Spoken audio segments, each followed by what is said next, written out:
Hi, I'm John F. Allen. And I'm R.J. Sullivan. And we're the Two Towers. What's up, all, and welcome to the Two Towers Talk Show. I'm your host, Tower 1, John F. Allen, one half of the Two Towers. In this video, I'm going to run down the Easter eggs I found in Daredevil Season 2. So let's get cracking. So, in this season, we're introduced to a character named Grotto. In the comics, Grotto first appeared in Daredevil number 168 back in 1981. The issue also featured the debut of Elektra, another Frank Miller creation, and a character who makes their first appearance in the MCU via this season. Grotto worked for the Kingpin, aka Wilson Fisk, and ran with another low-level criminal named Turk Barrett, who also appears in this series. The Grotto character has been retconned for this Netflix series, which has him working for the Irish mob instead of Fisk. Another Easter egg in this season is Wild Turkey. This is in reference to the 2004 Punisher film starring Thomas Jane. In that movie, Frank Castle's drink of choice was Wild Turkey, a brand of Kentucky bourbon. When Matt, Foggy, and Karen are in Josie's bar shooting pool, a Wild Turkey poster can be seen on the wall behind them. War Zone. The term War Zone is mentioned several times throughout the season. It is a nod to the comic book series titled Punisher War Zone, which originally debuted back in 1992. It also makes reference to the 2008 film of the same name, which starred Ray Stevenson as the Punisher and was directed by Lexi Alexander. The Dogs of Hell. The Dogs of Hell are a biker gang with chapters in Nevada and New York who were first introduced into the MCU by appearing in Agents of S.H.I.E.L.D. Season 1, Episode 15, titled Yes Man. The episode saw the leader of the Nevada chapter under the influence of an Asgardian named Lorelei, who in the comics was the sister of Amora, the Enchantress. These characters are plucked from the Thor comics and were featured prominent in the Thor series in the comics. It's kind of good to see that this is getting ingrained into the greater Marvel Cinematic Universe, so you have the ties there that normally wouldn't exist. Another Easter egg is District Attorney Samantha Reyes. Reyes made her MCU debut in the Netflix series Jessica Jones. In the episode titled Smile, she led the charge against Jessica Jones for the deaths caused by Kilgrave. Now, this character is not one from the comics. This is strictly a creation for the Marvel Cinematic Universe. But it is an important character in the fact that she ties together Daredevil and Jessica Jones in a way. Assistant District Attorney Blake Tower. In the comics, Blake Tower debuted in Daredevil number 124 back in 1975. He was a rival of Foggy Nelson as both men ran for the district attorney's office, with Tower eventually winning. Despite being on opposing sides of the election, they maintained a mutual respect and admiration for one another. In the Netflix series, Nelson and Tower are adversaries who don't have many personal interactions. However, it should be noted that Tower's introduction sets up things nicely for him to assume the role of district attorney now that the office has been vacated by the murder of his boss. I wouldn't be surprised to see him pop up in various other MCU Netflix shows and play a more prominent role in Daredevil Season 3. In this season of Daredevil, we are introduced to a dog who is owned by the Irish mob and used in illegal dog fights. After the Punisher takes out the mob, he assumes ownership of the dog. This is in reference to a dog named Max, in which Frank Castle adopted in the comics under similar circumstances in Punisher War Zone number 37. We see that Daredevil receives a new and improved version of his famous Billy Club, which features a grappling hook, much like in the comics. Of course, this was developed by none other than Melvin Potter, aka the Gladiator from the comics.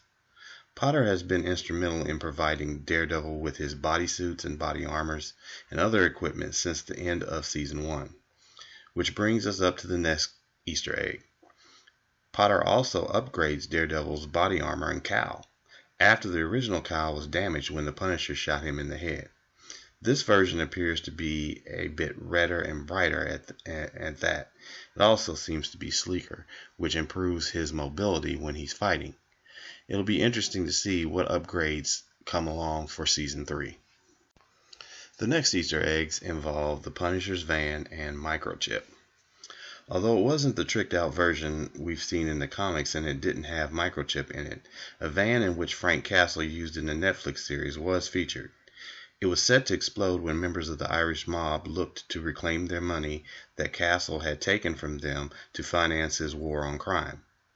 I'm sure that if the Punisher gets his own Netflix series, this mode of transportation will be featured more prominently, along with Microchip, which leads us to our next Easter egg. At the end of the season, we see Frank Castle prepared to burn down his family home, and before he does, he smashes a picture of his old Marine unit. Behind the photo was a CD labeled Micro. This is alluding to Microchip, or Micro, a character from the comics who aided the Punisher in his war against crime. He was a tech genius and hacker who provided intel and backup for Castle. Micro was also seen working out of the van and in radio contact with Castle in the comics.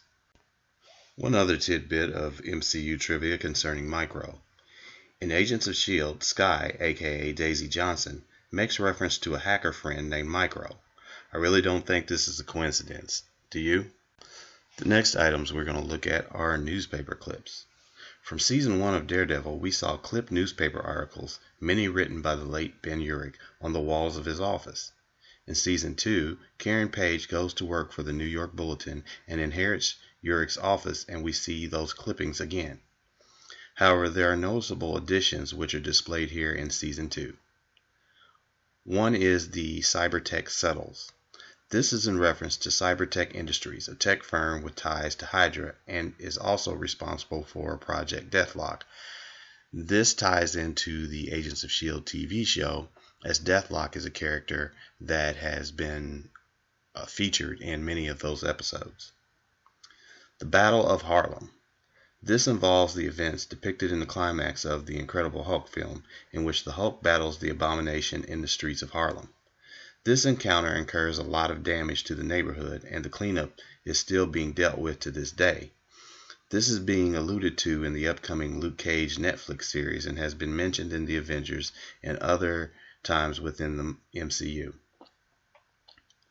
And of course, the battle in New York. This references the climax to the first Avengers film, in which the team is pitted against the alien Chitauri forces led by Loki. This caused major damage and casualties within the city and has had an impact throughout the MCU. This particular clipping was also seen in Season 1. Another interesting item is the name Roxxon. Roxxon has been mentioned and or featured in various films and TV shows within the MCU, such as Captain America the First Avenger, Captain America the Winter Soldier, Iron Man 1 through 3, Agents of S.H.I.E.L.D., Agent Carter, and others.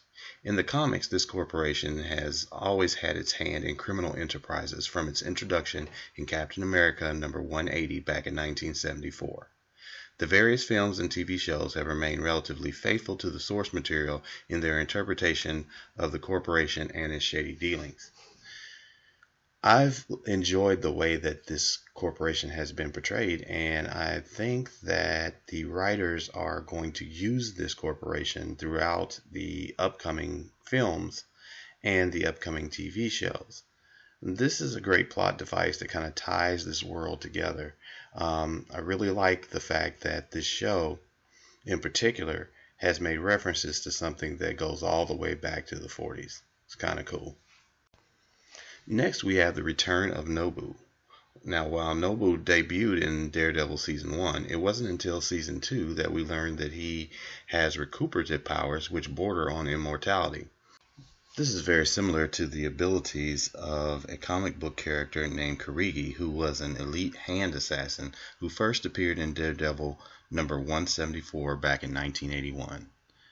This character, unlike Nobu, was about 7 feet tall, huge, and although like Nobu, was virtually unstoppable. I mean, he could fall out of a window, he'd be stabbed with several swords. Nothing short of beheading would kill this character. However, ironically, he was killed and stopped by being burned alive in the comics.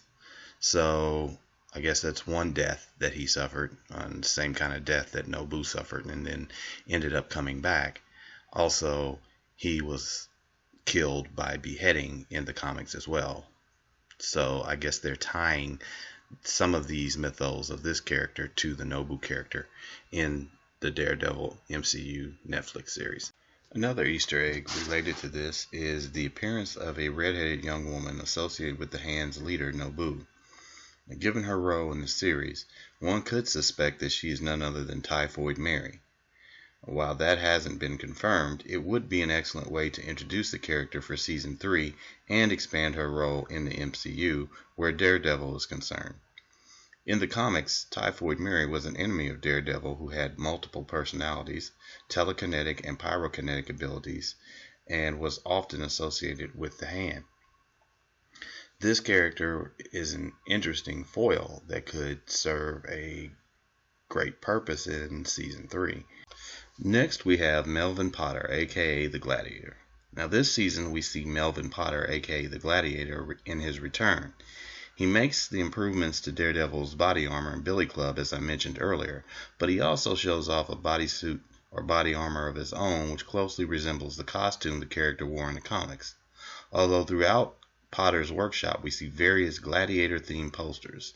We also see what looks to be like Stiltman's legs. This is an actual character from the comics, and he was lame. But anyway, we also see circular saw blades, which are a staple of the character Gladiator, aka Melvin Potter, as he used them in his own costumed identity in the comics. Cell Block D.